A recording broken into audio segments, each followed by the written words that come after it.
visión, determinación, voluntad, osadía, templanza, aquellas cosas que te definen como joven vencedor.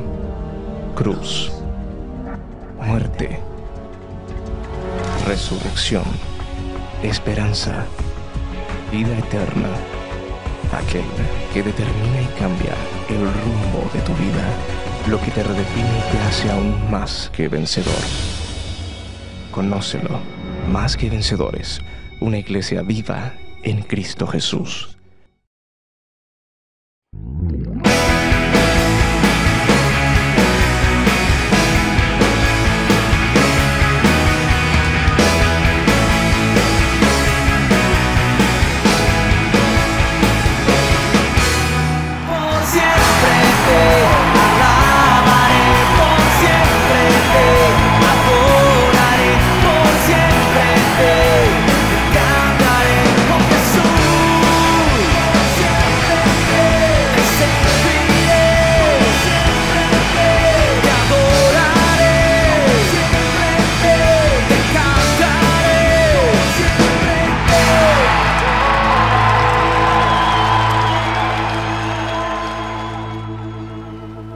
Versículo como para partir de ese verso en 1 Corintios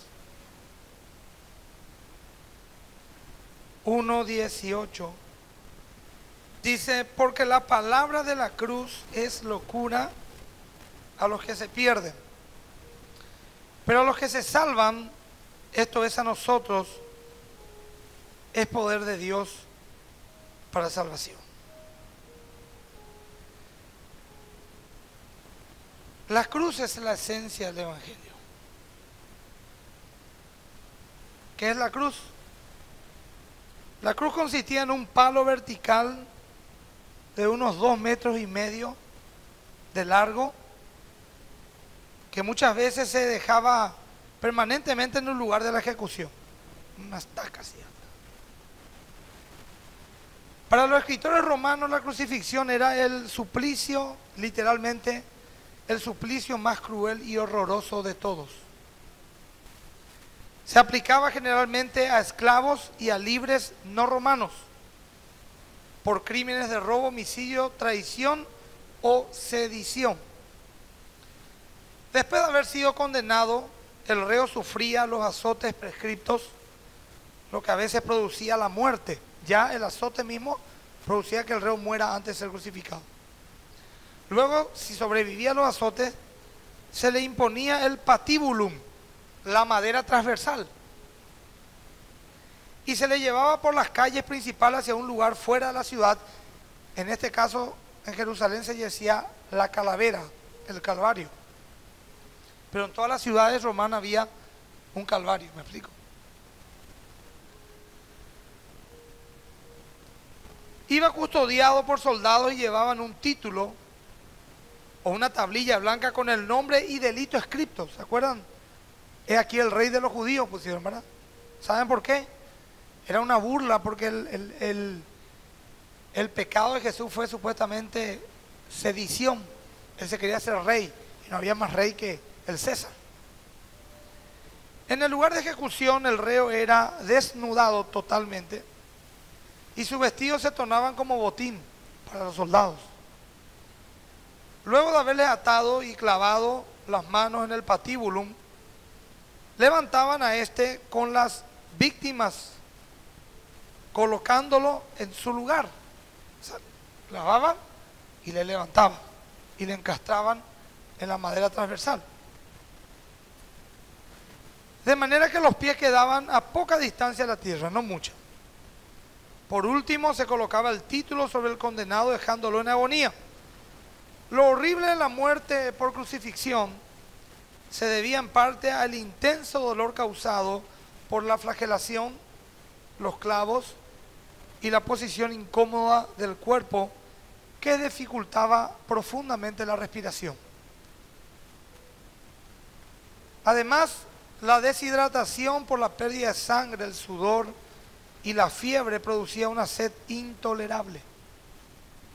A todo esto hay que agregar la vergüenza que sentía el condenado al verse desnudo ante los curiosos que pasaban para insultarle y escupirle. Los judíos solían ofrecer una bebida narcótica para aliviar el sufrimiento, bebida que Jesús rehusó tomar.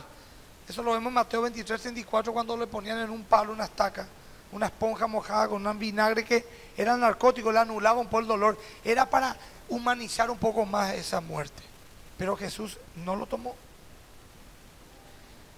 El crucificado movía lentamente, casi siempre moría lentamente, casi siempre el segundo día, casi siempre, pero se sabe de gente que murió 8 días después. El exceso de sangre en el corazón debido a la obstrucción de la circulación combinado con la fiebre traumática, fruto de los golpes, significa eso. El tétano, los clavos usaban varias veces, no es que uno nuevo compraban de la ferretería. Eran clavos sin punta de hierro que ya lo usaron otros reos y lógicamente herrumbrado, con pus de otras manos, otros pies, producían todo tipo de infección. El agotamiento también era muy extenso al punto que mataba a la víctima. Para acelerar la muerte del crucificado se le solía quebrar las piernas con martillo por debajo de las rodillas. Es lo que ocurrió con los dos ladrones. En Juan 19, 32, mazos de madera le quebraban a esta altura, acá, para que ya no puedan ellos estribar y poder respirar. Entonces, al no poder estribar por los huesos rotos, desencajados, ellos tenían que, hasta que terminaban muriendo por asfixia unos minutos después. Si no morían aún así, se le colocaba humo por la cara hasta que se ahogue. El tema era que sufra hasta el último segundo de vida. Esto era un ejemplo para que nadie ose levantarse contra el César. A esto agregarle lo que los judíos creían, que lo que le decía el libro de Deuteronomio: maldito aquel que muere en un madero. Era maldecido. Y encima, muy pocas veces, casi nunca, se le enterraba al crucificado. Generalmente se dejaban, si no había otro crucificado, si había espacio, le dejaban hasta que los cuervos y los perros coman sus carnes, se pudran. O si no, si había otros reos que tenían que ser crucificados, quitaban su cuerpo y lo tiraban en un vertedero. O sea que la humillación era absoluta, de todos los ángulos, terriblemente dura. Cuando los escritores del Nuevo Testamento hablaban de la cruz, no se refiere al sufrimiento que causaba, sino a su significado. La cruz representa todo el mensaje de salvación por la muerte de Cristo. Leímos recién, porque la palabra de la cruz es locura a los que se pierden. Para el que se pierde todo esto es una pavada total, de punta a punta, una estupidez. Para el que se pierde esto es motivo de burla. Pero para aquel que cree, dice la Biblia, para nosotros es poder de Dios. Transformó mi vida. Pero no solamente en esta tierra, sino para la eternidad. A los griegos, dice la Biblia, le parecía una locura que el Mesías o el Salvador tenga que morir en una cruz de una manera tan humillante. Ahí nomás, en 1 Corintios 1:23 dice: porque nosotros predicamos a Cristo crucificado. Fíjense que nos dice a Cristo crucificado. Para los judíos ciertamente tropezadero significa motivo de escándalo. ¿Qué es esto? No puedo creer, esto no puede ser de Dios. Y para los gentiles locura. ¿Quiénes son los gentiles? Los griegos, los filósofos, los racionalistas, los pensantes, los científicos. Ayer estaba escuchando a una persona jactarse y decir: la prueba de que Dios no existe es que las mentes más importantes de nuestro tiempo en un 90% no creen en Dios. Y si ellos ya no creen en Dios, que ya descubrieron todo y pensaron todo y llegaron a esa conclusión, ¿por qué tendríamos que creer nosotros? Eso era el argumento de este escéptico. La Biblia dice que la mente, a medida que más se hincha por el conocimiento humano, más rechaza el mensaje de la cruz. Acá dice: es locura para los griegos, para los gentiles, para los filósofos, para los pensantes, para los científicos, para los autosuficientes, para los sabios en su propia opinión. Es locura. La Biblia no lo niega. Hace 2000 años ya era de la misma forma. Ya había gente que decía esto es una locura. Y eran la clase intelectual, la clase pensante. Para los judíos esto era un tropiezo. ¿Qué significa un tropiezo? ¿Cómo el Salvador, el Mesías de Israel, el que tiene que venir a transformar el mundo, restituir a Israel todo lo que Dios le dio, mostrar mayor gloria que la de Salomón y David, va a morir desnudo en una cruz y ser maldito según la ley? ¡Ridículo! Y si pensamos bien, tienen razón, humanamente hablando. El superhéroe es Superman. Superman tiene rayos láser en sus ojos. Al soplar fuerte congela un lago. Es indestructible, vuela. Supera la velocidad de la luz. Ese es el superhéroe. ¿Verdad? Aunque a mi criterio, entre paréntesis, mi superhéroe es Chapulín. Sí, porque él es humano, tiene miedo, pero siempre termina haciendo lo que tenía miedo a hacer. Ese es el héroe. Mira a Superman, le disparan en el ojo y la bala se dobla. Ha sido fácil ser superhéroe. El héroe es aquel que aún habiendo peligro y teniendo miedo, lo supera. Por eso para mí Chapulín es el máximo héroe. Era miedoso, era torpe, pero era servicial, tenía buen corazón. Era acobardado, pero terminaba haciendo lo que nadie quería hacer. Sí lo hago, sí lo hago, sí lo hago, pero ¡ya! Y el otro terminaba haciendo lo que los otros tampoco querían hacer. Y en su torpeza siempre terminaba como un héroe. Representa al creyente. Representa al creyente. En su torpeza Dios le da gracia y le levanta. ¿Verdad? En Gálatas 5:11 dice algo muy interesante.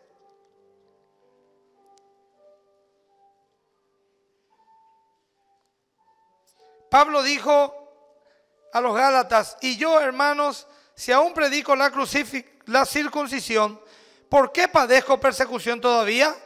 En tal caso, se ha quitado el tropiezo a la cruz. El tropiezo a la cruz. Decime el tropiezo a la cruz. El escándalo de la cruz. Siempre fue un escándalo. Pablo dijo: gente, si yo dejo de predicar la cruz, la gente me va a amar.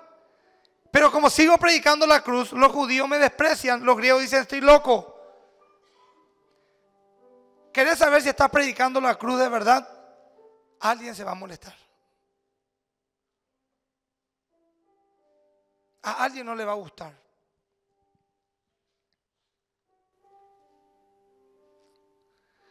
Para los judíos, un crucificado caía bajo maldición aplicada a cadáveres colgados en un lugar público. Deuteronomio 21, 22, 23, 21, capítulo 22, 23, nos habla de eso. Rechazaban hasta violentamente la idea de la salvación por medio de la cruz. Gálatas 6, 12, fíjense lo que dice. Todos los que quieren agradar en la carne, estos os obligan a que os circuncidéis, solamente para no padecer persecución a causa de la cruz de Cristo. El judío tenía que ser circuncidado como una señal. Y Pablo decía: la circuncisión no tiene nada que ver con el cuerpo, sino con el corazón. Por eso es que nosotros los cristianos ya no nos circuncidamos por ley, porque entendemos que la circuncisión tiene que ser del corazón. ¿De qué te sirve tener circuncidado tu cuerpo si tu corazón no está con Dios? Eso es lo que Jesús reclamaba a los fariseos.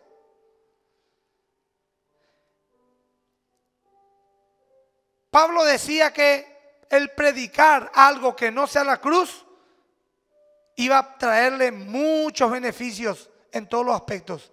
Iba a ser amado por todos, iba a ser respetado por todos y por todos. Andate a un lugar que no haya creyentes, no sé, en un congreso, en una fiesta, donde vos quieras, y decir: yo quiero dar un poco gracias a la vibra del universo que nos permitió estar hoy juntos. Nadie va a decir nada. Ahí decir inclusive, quiero darle gracias a Dios por estar aquí, nadie va a decir nada. Pero parate y decir, quiero dar gracias a mi Señor Jesucristo, que ha muerto por nuestros pecados en una cruz, por todos nosotros. Ahí ya la cosa. Y aún en un ambiente de gente que supuestamente cristiana. Cuando uno es específico en qué Dios cree, la cosa se pudrió.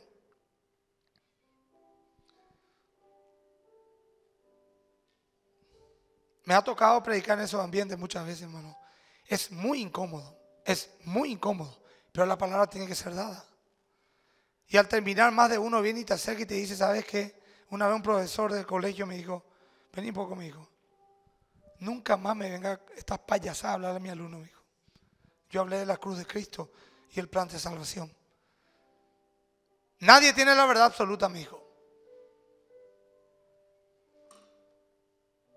Lee tal libro, ya leí, le dije. Lee otra vez, ya leí 2 veces. ¿No entendiste entonces? Me dice.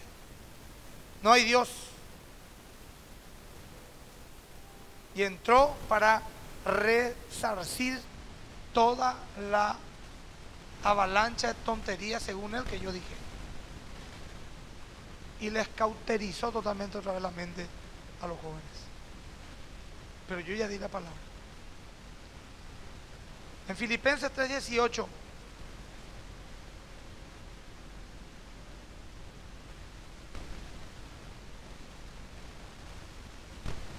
Porque por ahí andan muchos, de los cuales os dije muchas veces, y aún ahora les digo llorando, que son, ¿qué cosa? Enemigos de la cruz de Cristo. Hay gente que es indistinta a la cruz de Cristo. Hay gente que es enemiga de la cruz de Cristo.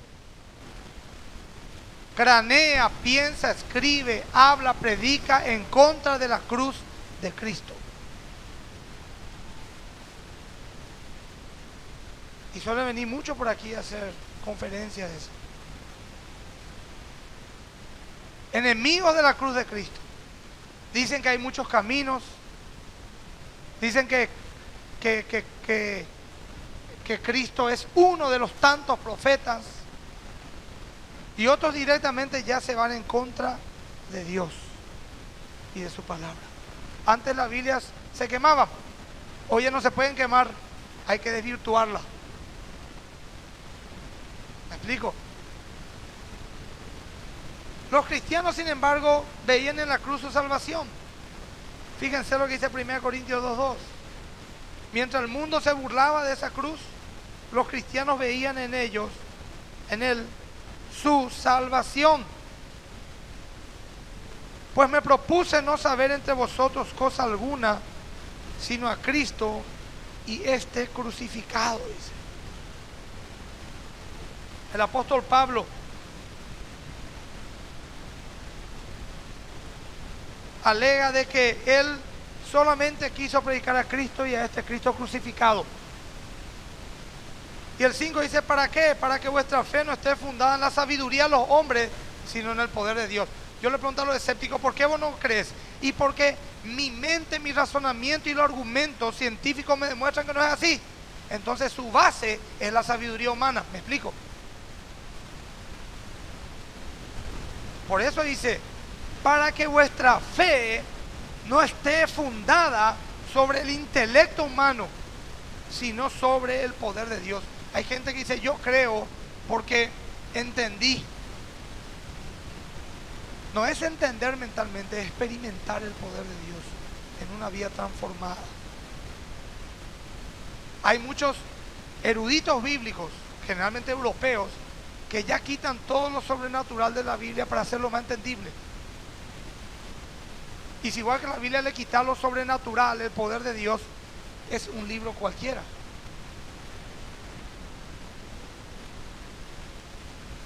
Cristo, al llevar nuestro pecado en la cruz, sufrió la maldición que nos tocaba. Su muerte en la cruz afectó o efectuó la reconciliación con Dios. La Biblia dice reconciliándonos con Dios a través de su muerte en la cruz. Eso está en Colosenses 1:20. La cruz también simboliza la separación de la vida vieja. Escuchen, creyentes.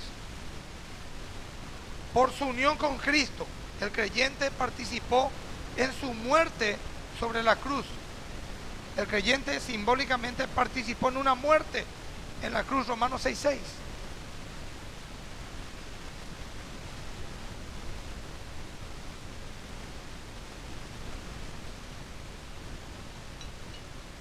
Romanos 6:6.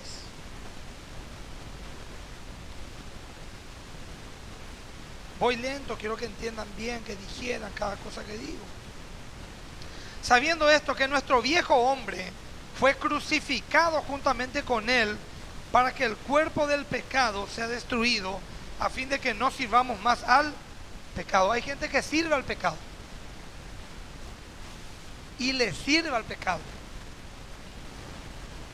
Hay gente que todo el día cranea cómo engañar a su prójimo. Hay gente que cranea todo el día cómo ser violento.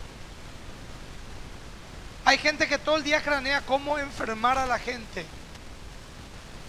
Cómo lograr destruir un hogar a través de un engaño matrimonial o a través de las drogas o los vicios que le llevan a los hijos y los hijos tienen problemas con los padres.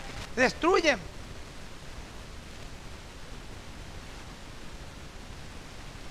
Una de las peores mentiras satánicas que pululan en el mundo es esta: el hombre es bueno, su entorno lo corrompe. Pregunto yo entonces, si el hombre es bueno, ¿quién corrompió su entorno? El hombre en esencia es perverso, dice la Biblia. ¿No me crees? Comprate un diario hoy. ¿Qué salió, pastor? No sé qué salió, pero no importa eso. Todos los días salen alguna maldad. Pregúntenle a los padres de la secuestrada o de los secuestrados si son buenos los que le secuestraron a su hija. Pregúntenle a los padres de un niño, de un joven que se le robó su celular y se le acuchilló antes y se le mató, si son buenos esos pobres muchachitos que robaron. Pregúntenle a un marido herido o a una mujer herida por la infidelidad, si el hombre o la mujer que hizo eso es un buen tipo, una buena chica. Pregúntenle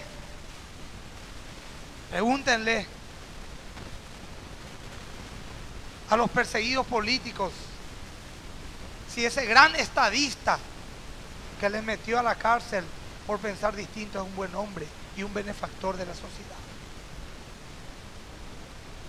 Pregúntenle a las víctimas de un religioso que abusó de su pequeño, que con confianza le llevó a la iglesia para que aprenda a Dios y terminó abusado sexualmente. Pregúntenle si es un hombre de Dios.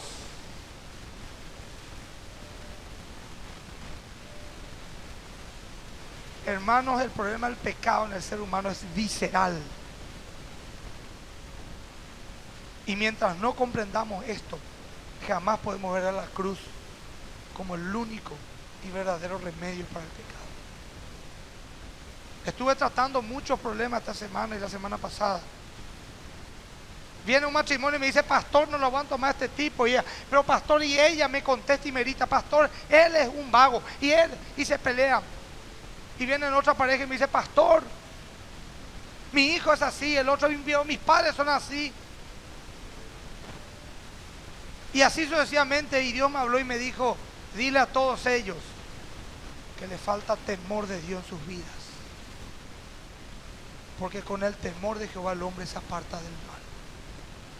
Cuando el hombre tiene temor de Jehová, maneja su carácter, ama a la gente, sirve a la gente. Cuando empezamos a ser egoístas, que es lo contrario de la cruz, empiezan a haber todo tipo de argumentos para exigir nuestros derechos y así vivir en contiendas, porque el otro también exige sus derechos. Falta temor de Jehová al pueblo de Dios y cuanto más al mundo. Decir al que se queja: te falta temor de Jehová. Por eso yo, como pastor, cuando me quejé por una situación que les dije hace rato, Dios me dijo: Emilio, quiero que lleves esta cruz dignamente, porque estoy tratando contigo. No te voy a quitar aún de esta. Todavía no fuiste purificado. ¿Y cuándo voy a ser purificado, Señor? Cuando te dejes de quejar.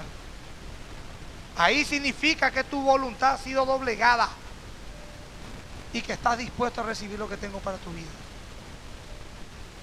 Vos me dirás, pastor, ¿ya lo hiciste? Todavía no te digo. Y lo mismo te pregunto yo. ¿Te das cuenta cómo tiene vida propia el pecado en nuestra carne? ¿Te das cuenta cómo el egoísmo tiene vida propia en nuestra carne? Esto no se trata de la educación o el carácter. Esto se trata de un estado en el cual hemos venido desde Adán y Eva. No había solución. Como resultado de esa crucifixión de la carne, que es un estilo de vida, del yo egoísta y del sistema del mundo, en una cruz, tres cosas. En primer lugar, el dominio del pecado fue quitado de nosotros. Pregunto algo, escuchen, ¿quiénes podrían decir con humildad y con humillación que antes de su vida cristiana eran pecadores? Pueden levantar la mano. Ahora, ¿quién me podría decir que en aquella época tal vez le dominaba varios pecados, su vida dominaba, desde pecado moral hasta pecado de carácter? ¿Quién podría decir me dominaba? Yo no podía superar. Ahora, de entre todos los que levantamos las manos, ¿quiénes se dan cuenta con sinceridad de que han superado muchísimas cosas y que sienten que tienen ya dominio sobre ciertas circunstancias? ¿Quiénes pueden decir, bueno, a eso se llama que el dominio del pecado está siendo crucificado sobre nuestra vida?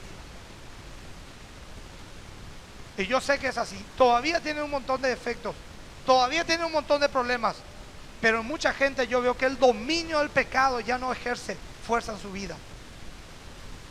Yo tengo una persona que me dijo, nunca me olvido, era un adicto a la pornografía, pastor, al punto tal que tenía miedo que, por ejemplo, se vaya la luz y yo no pueda ver pornografía. Enfermo. Y me dijo, hace ya unos años atrás, me dijo, y hoy hace, pastor, 1 año que yo no veo pornografía. El dominio se había ido. Segundo, el yo. ¿Quién ya crucificó su yo? Decí conmigo, el madero es la persona que está a mi lado, si estás casado. ¿Quién es tu madero? Decí conmigo, mi madero es todo aquel que toca mi orgullo. En el auto te vas manejando y vas a ver un madero. En tu oficina viene tu jefe y tenés que ver un madero. En tu casa tal vez haya varios maderos.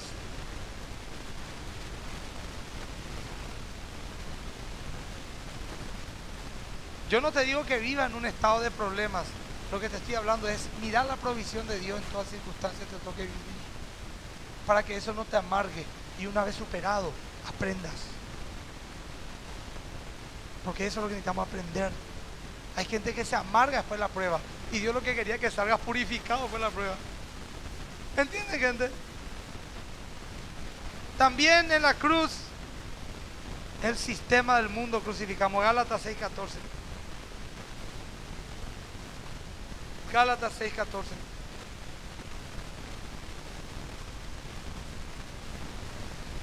Escucha lo que dice el apóstol. Pero lejos esté de mí, dice, gloriarme sino en la cruz de nuestro Señor Jesucristo, por quien el mundo me es crucificado a mí y yo al mundo. ¿Qué crucificamos entonces? El mundo, el sistema del mundo, lo que al mundo le gusta.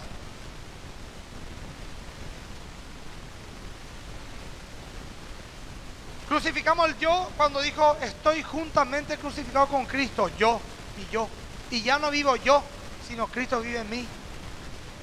Y crucificamos también el dominio del pecado sobre nuestras vidas. A ver, el primero, ¿quién ya podría decir, estoy experimentando que crucifiqué el dominio del pecado en mi vida? No hablo de perfección, hablo de que ahora somos personas más libres del pecado. A ver, sé que hay gente, sí, yo sé. Algunos tienen vergüenza de levantar su mano, pero yo le hago consejería. No, vos también estás mejorando. Fuerza. ¿Quiénes ya crucificaron el yo? Preguntarle al que está a tu lado, si es tu esposo o tu esposo, mi amor, voy a decir que yo ya crucifiqué mi yo. No se están preguntando. Los matrimonios están acá, pregúntense, voy a decir que ya crucifiqué yo. Vos no me, Campo, cuando yo te pregunto si crucificaste tu yo, no quiero que vos me respondas. Tiene que ser tu papá, tu mamá, tu esposa, tu esposo, tu hijo, tu compañero de trabajo. Ellos tienen que decirme por vos. Porque eso es como que vos te tomes el examen y vos mismo te corrijas. Y el sistema del mundo. Te voy a resumir cómo crucificaste el sistema del mundo. ¿Llorás donde Jesús lloraría? ¿O te divertís donde Jesús lloraría? Así no. La cruz también es un símbolo de oprobio y humillación, oprobio y burla. Marcos 8:34. Dice la Biblia, escuchen el llamado. Este versículo me habla del corazón puro de Jesús. Escuchen. Jesús no tenía problema de autoestima, evidentemente. Miren, 8:34 Marcos, y llamando a la gente y a sus discípulos les dijo, a la gente les dijo, si alguno quiere venir en pos de mí, niéguese a sí mismo y tome su cruz y sígame. ¿Cuántos adeptos voy a decir que tuvo esa? ¿Cuánta gente le siguió a Jesús? Yo me imagino algún presidencial que hoy se pare y diga, los que quieran votar por mí y tomar mi causa, yo les pido que se sigan bancando su situación económica por muchos años más, que se nieguen a ustedes mismos, renuncien a su trabajo y vengan por un sueldo mínimo a trabajar acá por la sociedad y síganme. Cri, cri, cri, cri, el grillito ese. ¿Qué te quiero decir con esto? Estas fueron las palabras políticamente más incorrectas que Jesús habló. No lo sabía, fue mal asesorado. No, él sabe que el liderazgo sin amor es manipulación. Y Jesús dijo, les amo demasiado como para no decirles la verdad. Jesús no tenía problema de autoestima. Ay, si yo hablo este mensaje se me va a bajar la membresía. No. Él tenía que dar el mensaje de la cruz. Tome, ¿qué cosa? Su cruz. ¿Cuántas veces a la semana? Decir todos los días. Decir conmigo estilo de vida. Lo que hacemos todos los días es un estilo de vida. Por eso el Señor te dice, no va a durar 100 años tu problema. Te viene una buena noticia. Tu problema se va a acabar. Sí, amén, porque da gusto escuchar. Ahora la mala noticia, va a venir otro. Esa es la vida. Pero tenés que aprender a llevar dignamente las circunstancias que estás viviendo. Sin queja, con fe. Pero hablando en serio, la vida tiene demasiados regalos de Dios. Y para la persona de fe, aún las circunstancias difíciles se vuelven una oportunidad de Dios. Así que las buenas las disfrutamos porque son buenas y las malas porque sabemos que nos van a formar para algo bueno. No, el verdadero creyente es como la rama de la guayaba. ¿Alguien conoce la rama de la guayaba? No se rompe, le da la vuelta, no se rompe, se acomoda a todas las posiciones. No es una rama seca, sin savia, que va así, tic, pric, se rompe. Solamente una persona seca, sin savia, se rompe ante cualquier cosita. Una persona llena de savia, llena de fe, no importa lo que te doblen, vos no te vas a romper. O como el cocotero, o las palmeras más que el cocotero, que soportan los vientos huracanados. Fíjate, vuelan techo, caen edificios en Miami, y el cocotero ese que está así,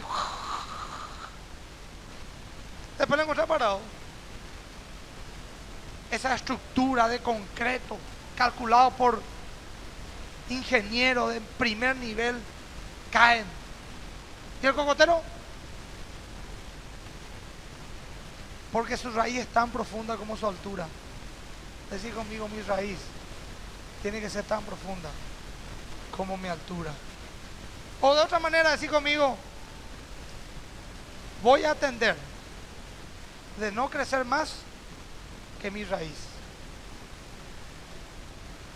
Por eso los grandes artistas, los deportistas, se vuelven multimillonarios, famosos a las 11 de la mañana, y su árbol es demasiado grande y su raíz no aguanta.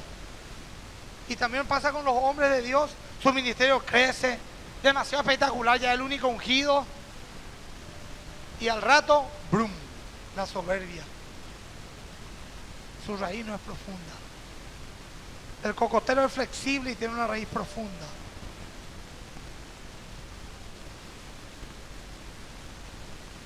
Decir conmigo, Jesús nunca manipuló, ni me quiere manipular.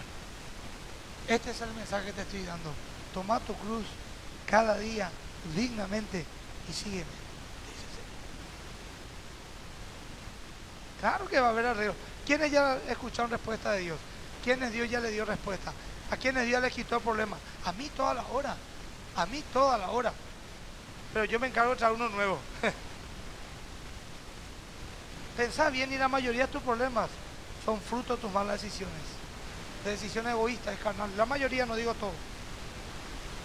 Continuamos. Al decir que el discípulo debe tomar su cruz, Jesús recordaba la escena de un condenado llevando su patíbulum. ¿Estás seguro que ellos sí entendían muy bien a qué se refería Jesús? Nosotros nos vemos por Mariscalope caminando una persona yendo al patíbulum. Nosotros no tenemos esa gráfica en nuestros ojos. Ellos lo tenían. Así que la invitación era sobremanera pesada.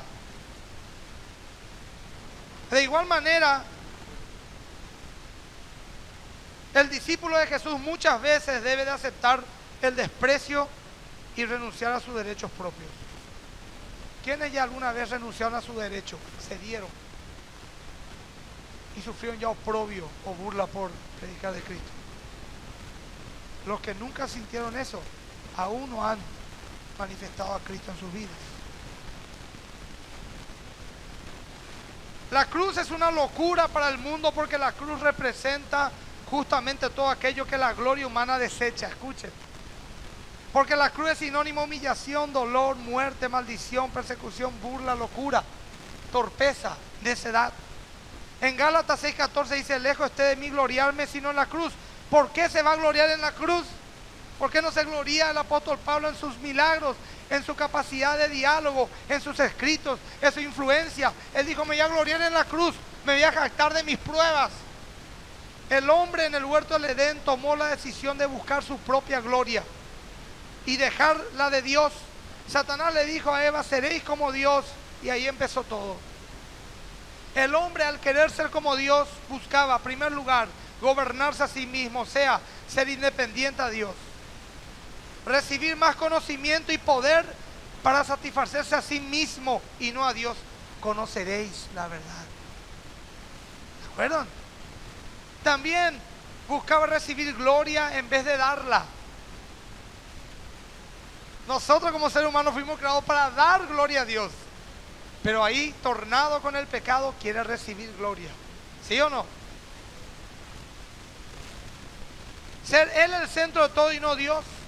Todas estas desviaciones hoy se manifiestan en nuestra sociedad a través del ateísmo, el hedonismo, el humanismo y otras filosofías humanas de autoexaltación. Hermanos, dígame si no hay una persona más odiosa que aquel que sabe mucho y se jacta de ello. Dios mío, hermano, es más pesado que alzarle upa a una vaca. A mí me tocó hablar con gente así toda la hora de encuentro. Es más pesado que un collar de sandías. Son más pesados que un tractor a pedal. Más pesado que, mira, ¿cómo se dice? Empanada de chancho con dulce de leche.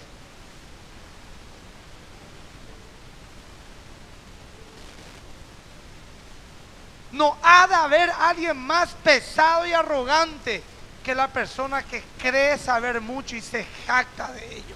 ¿Qué querés saber? Si toma un café. Preguntame nomás, sí. Y vos la sacó mientras le decís, decime una cosa, y esto no es así. Bueno, esa burlita, ¿sabe qué?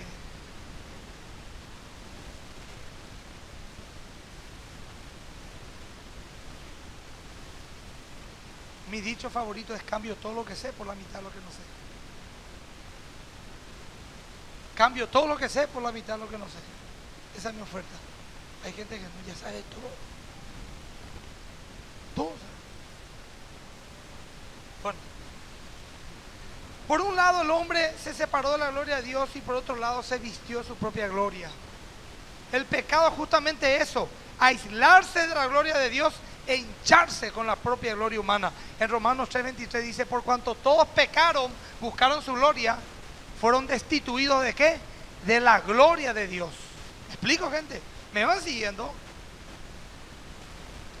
Este mecanismo, la de buscar la gloria del hombre, mueve todos los procedimientos o el proceder de la especie humana. Fíjate, todo en este mundo gira en torno a la gloria humana. Mira con los ojos de Dios, mira la tele, mira a los políticos, mira a los hombres de Dios, mira a la gente en la calle, mira al rico y al pobre. Todo se torna en este mundo en buscar la gloria humana. Mi hijo es el mejor, yo soy el campeón, fulana es la más linda, sultano es el más fuerte, fulano es un exitoso. Sí, tiene una familia preciosa, ¿verdad? No, está destrozada, pero es rico, está exitoso. Fulano es un burro, tonto, ¿por qué? Y trabaja en la aduana y se conforma con su sueldo mínimo, tonto. Sultanito es otro tonto, ¿por qué? Y porque una compañía de trabajo está que le quiere comer y el tipo es casado y por eso no hace nada. ¡Qué bobo! ¿Que vos te querés casar virgen? No, vos sos del otro equipo.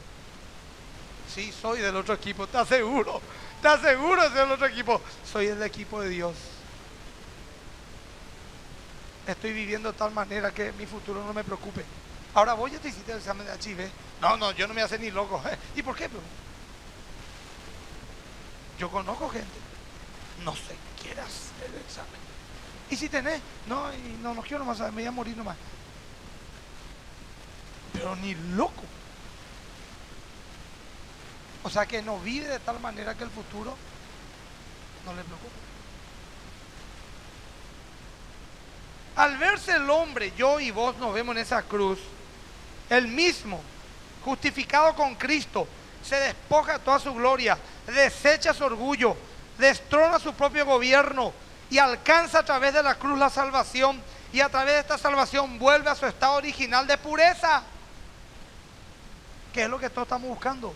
Volver a ser como niños. Nos parece ridículo como los niños actúan. Se pelean, al segundo andan bien. Creen, son crédulos, son inocentes por naturaleza. La persona que ya está totalmente convertida ya transfirió todo el foco de su gloria a Dios. Nuestra gloria consiste en que Dios sea glorificado, no nosotros. Por eso Pablo dijo: me glorío en la cruz de Cristo, porque la cruz simbolizaba todas estas cosas. Pablo entendió esto, por eso se glorificó y se glorió en su debilidad, pues cuando descubrió que él era débil, entonces daba cabida al poder de Dios, porque decía: yo no puedo, pero Dios sí.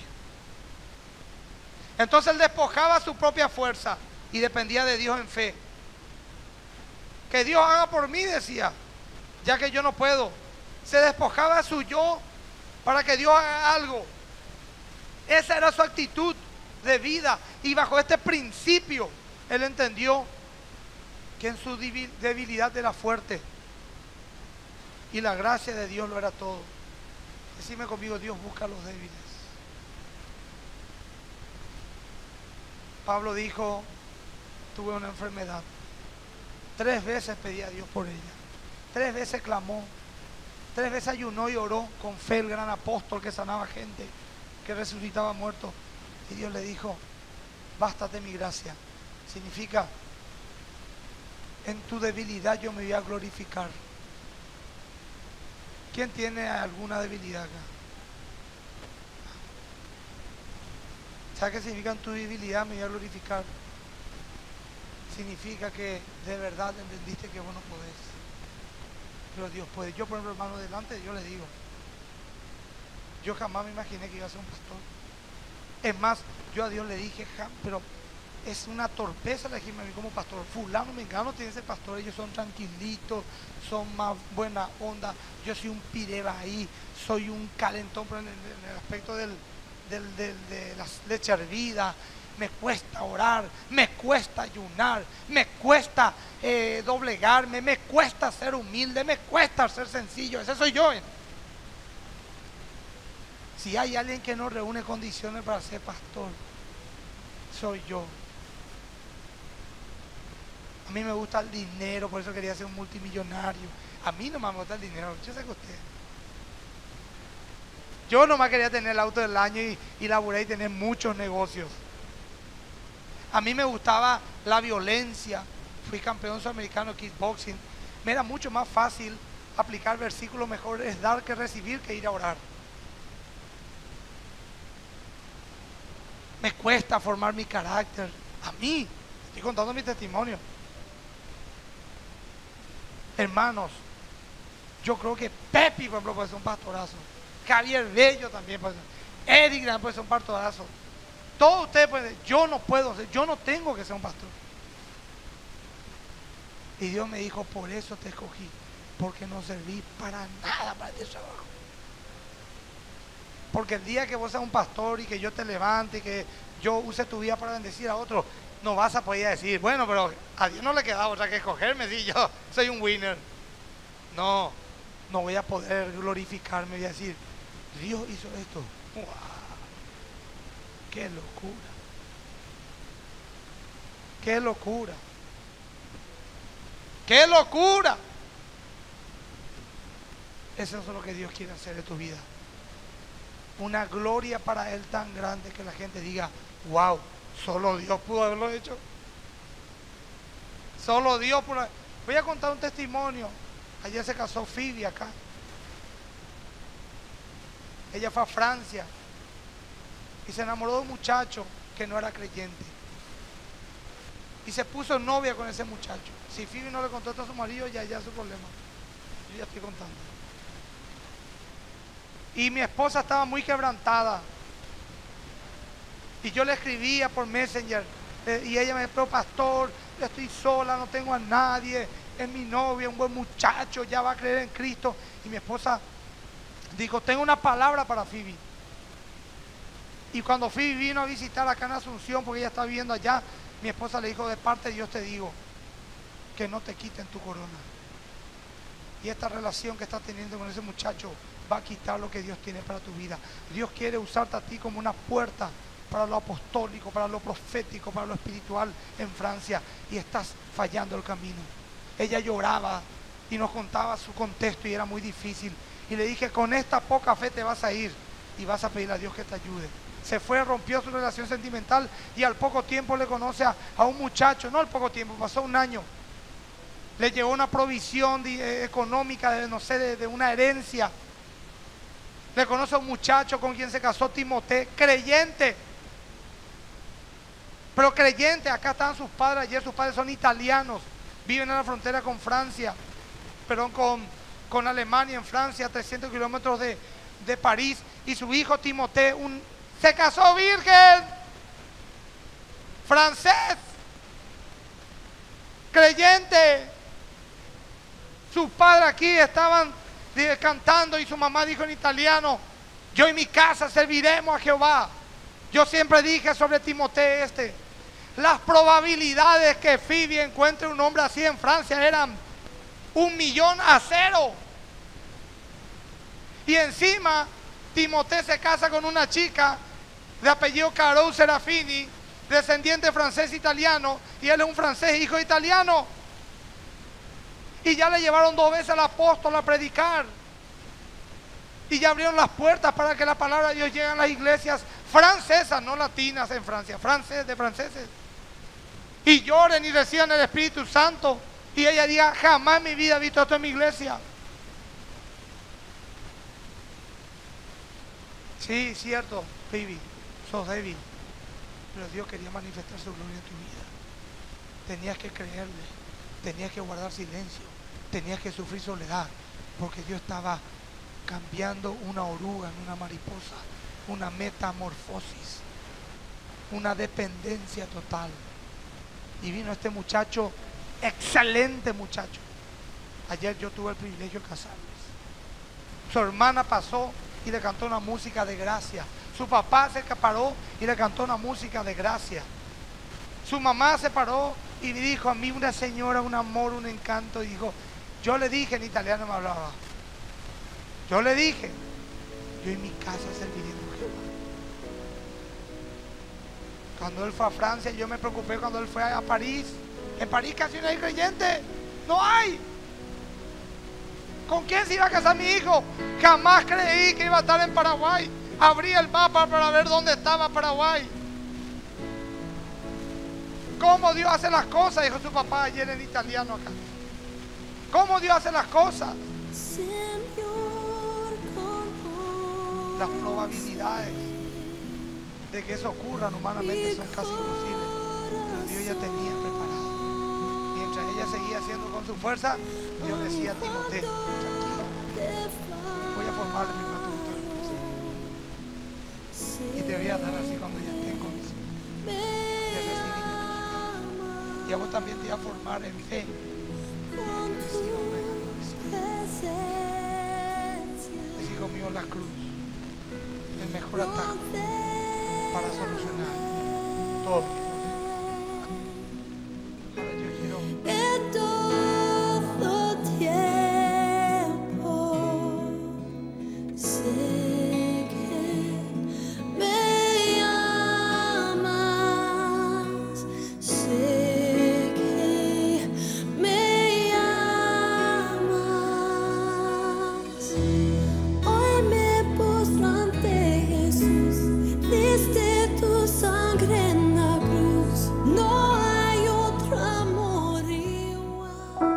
inseguridad, confianza, conflicto, persistencia, resentimiento, perdón, rencor, amor, separación, restauración. Las circunstancias no determinan tu realidad. En cada momento difícil siempre hay una salida, la de aquel que determina y cambia el destino de tu familia. Conócelo. Más que vencedores, una iglesia viva en Cristo Jesús.